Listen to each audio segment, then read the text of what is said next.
Welcome back to the CoolFigurez channel. I'm your host, Jesse the Bat Madrigal, aka the Buff Collector. The information on the channel is intended for adult collectors and not children. And today we are going to be taking a look at the McFarlane Toys Retro 66 Batman, the Penguin.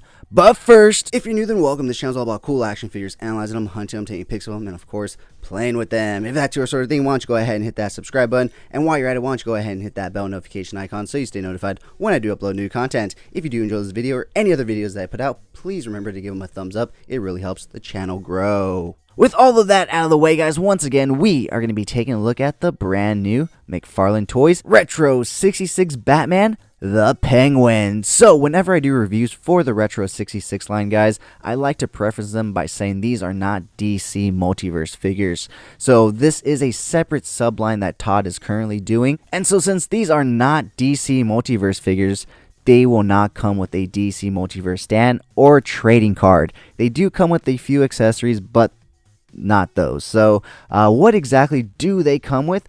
Well, they come with these great little punching effects which can be attached to the wrist, much like you saw on the 66 show.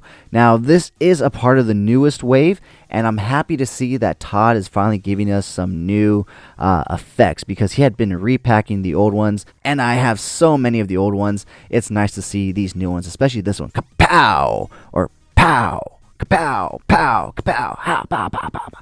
Okay, anyways, yeah, so these do clip onto the wrist, and yeah, that is essentially it when it comes to accessories. So why don't we go ahead and pull this guy forward so we can get a nice closer look, or just tip him over, either way.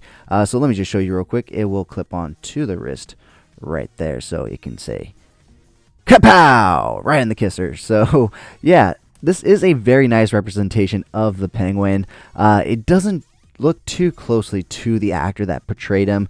However, it's been a while since I've actually seen the show or the movie, so I could be wrong, but this is still a really cool looking Penguin. So yeah, I really dig the purple top hat and the clear monocle right there. That's really cool. And yeah, these are a simpler version of Batman toys, I guess one would say. And so yeah, you really get that simplicity through it. However, I will admit that the plastic that they use for the retro line feels a hell of a lot better than the one that they use for the DC Multiverse line. I don't know what's going on there. These ones just feel more hefty and thick and like actual figures from a toy company, whereas sometimes the DC Multiverse figures feel kind of light and cheapy and kind of like, I guess, knockoff-ish. So yeah, anyways, with that being said, not too much to look at here, so why don't we go ahead and move on into articulation. He can look all the way to the right, all the way to the left, and that is it, guys. You will get no up and down. Yeah, no up and down at all, and no head tilt at all, but you will get T-pose out of the shoulder, and you will get 360 rotation out of the shoulder as well. You just got to push, and you do get a single hinge elbow with rotation at the elbow as well. Rotation at the wrist, no hinging at all. No waist articulation whatsoever. No kicking out, but he will kick forward that far. He will kick back that far.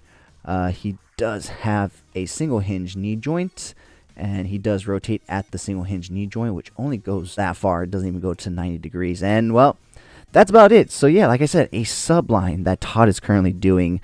So not as many points of articulation as the DC Multiverse line, but still honestly a really cool line that I had no intentions of jumping into, and now I am in. Now I'm not fully in, but I am in. So yeah, I had to pick this guy up to add to my Batman's Rogue gallery from the 66 show / movies. So yeah, guys, let me know down in the comments below, what would you rate this figure? 1 out of 10, 1 being the lowest, 10 being the highest.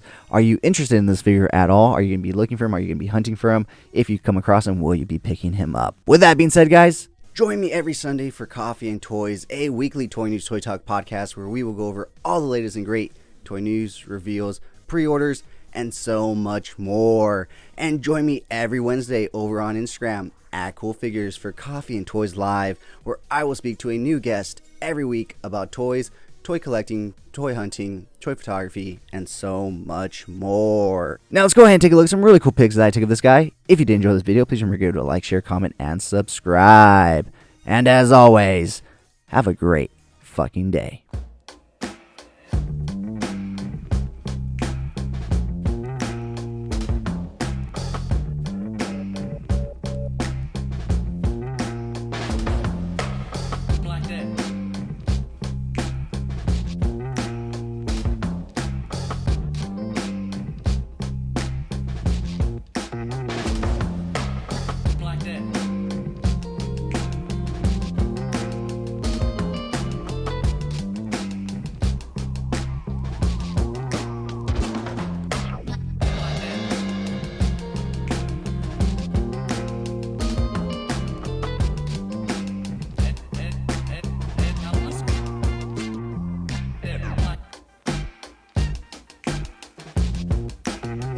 so much for sticking to the end of this video. If you enjoyed those pics, you can find the full images over on Instagram at CoolFigurez.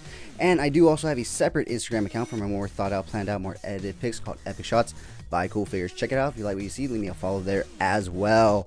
And if you guys like unboxings, check me out over on TikTok at CoolFigurez. That's where I post all of my unboxings. And check me out every Sunday for Coffee and Toys, a weekly Toy News Toy Talk podcast where we will go over all the latest and great toy news, reveals, pre-orders, weekly toy haul, and so much more. And join me every Wednesday over on Instagram for Coffee and Toys Live, where I will speak to a new guest every week about toys, toy hunting, toy photography, and so much more.